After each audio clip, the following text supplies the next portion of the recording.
The lights in the studio were blinding, the cameras rolling relentlessly, but none of it mattered to John Kennedy as he stormed into Stephen Colbert's office just moments before the taping of the late-night show. The room, usually a sanctuary of witty banter and rehearsed laughs, felt electric, almost dangerous. Kennedy's jaw was tight, his eyes blazing with a fire that no late-night host had ever seen before.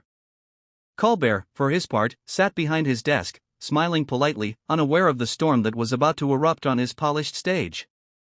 The first words cut through the air like a knife. "Stephen," Kennedy began, his voice cold but steady, "I came here to have a discussion, not to be mocked in front of millions." Colbert's grin faltered, replaced by a flicker of defensiveness. "Oh, John, we're just here to have some fun, lighthearted, you know?" But Kennedy wasn't here for fun.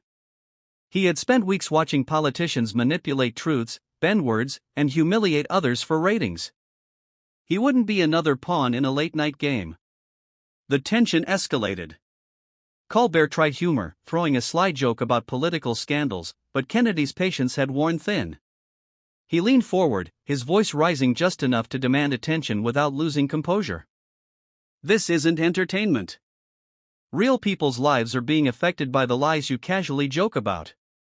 The audience, sensing the unusual charge, went silent. The crew exchanged nervous glances. This wasn't the typical back and forth of staged comedy, this was real, raw confrontation. As the argument spiraled, a familiar figure appeared on the monitors: Adam Schiff, whose reputation for arrogance and calculated commentary had preceded him.